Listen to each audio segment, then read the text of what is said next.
नुकताच चंदू चॅम्पियन हा चित्रपट देशभरात प्रदर्शित झाला। हा चित्रपट अशा साहसी वीराच्या जीवनावर आधारित आहे ज्यांनी सैन्यामध्ये असताना 1965च्या युद्धामध्ये शत्रूच्या 9 गोळ्या अंगावर झेलल्या। ते इथेच थांबले नाही तर पुढे पॅरा ऑलिम्पिक मध्ये भाग घेऊन भारताला पहिले सुवर्ण पदक देखील मिळवून दिले। इतकंच नाही तर त्यांच्या नावावर आंतरराष्ट्रीय आणि राष्ट्रीय स्तरावरील मिळून जवळपास 450 पेक्षा जास्त पदके आहेत। त्यांच्या या कार्यासाठी त्यांना भारत सरकारने पद्मश्री पुरस्काराने देखील सन्मानित केलेले आहेत। ते आहेत मुरलीकांत पेटकर। त्यांचा हा प्रवास कसा झाला जाणून घेऊयात त्यांच्याकडूनच। मुरलीकांत राजांत पेटकर पद्मश्री। मी खेड्यातून सांगली जिल्ह्यातून जन्मलेला मुलगा आणि मी भारताला ऑलिम्पिकचं न्यू वर्ल्ड रेकॉर्ड करून गोल्ड मेडल आणलेलं आहे। शिवाय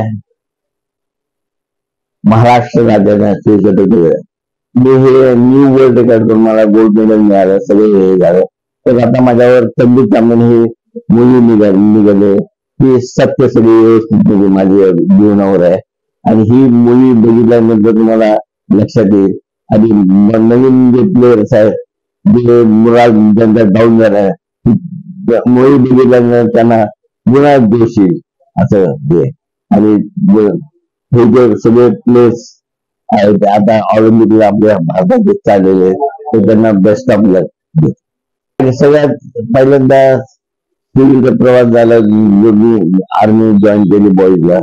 आर्मी जॉईन केलं, आर्मी मध्ये मी बॉक्सिंगला जपानला गेलो होतो आणि त्यानंतर जपानला गेल्यानंतर नंतर मी काश्मीरला माझी पोस्टिंग झाली। तर काश्मीरमध्ये अचानक लढाई झाली, त्या लढाईमध्ये मला 9 गोळ्या लागल्या, त्यातली एक गोळी माझ्या अजून पाठीवर आहे, डोळा उजवा बदली केलेला आहे। ज्याला जपानला जाऊन जपानला मी एवढा चांगला बॉक्सर, मला चिटी टायगर म्हणून मिलिटरीमध्ये ओळखतात। तर बॉक्सिंग 9 फाईट जिंकल्यानंतर उगांचा एक बॉक्सर होता जी आतापर्यंत सगळ्याला नॉकआउट करीत होतं, तर उगा त्याच्या मला नॉकआउट केलं। 2 दिवस मी 1968 पासून भारताचे जे इंडियन नॅशनल लेवल चालवण्यावर जसं की शॉटपुट, जॅव्हलिन थ्रो, थाळीफेक, कॅरम, टेबल टेनिस, भालाफेक अशा 11 गेम्स मी करत होतो।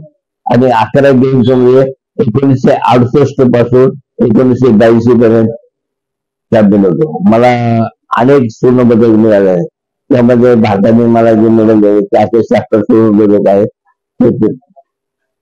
त्याबद्दल मला भारताने पदवी दिले 77 राज्य 76 संपूर्ण। आर्मीमध्ये ट्रेनिंग वगैरे केली होती। मग काश्मीरच्या लढाईमध्ये मला गोल्ड 9 गोळ्या रिटायर झालो। रिटायर झाल्यानंतर म्हणजे चांगल्या स्पोर्ट्स मध्ये बॉक्सिंग, हॉकी असे 3 गेम करत होतो। 3 गेम मध्ये करत होतो आणि मी अपंग झालो। अपंग झाल्यानंतर हे गेम्स 68 पासून 82 पर्यंत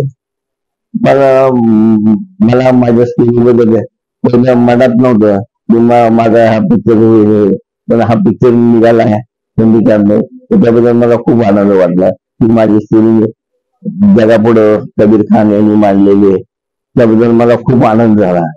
हा चित्रपट पाहून अनेकांना प्रेरणा मिळेल आणि ते नक्कीच ऑलिम्पिकमध्ये गोल्ड मेडल आणेल अशा भावना देखील मुरलीकांत पेटकर यांनी व्यक्त केल्या।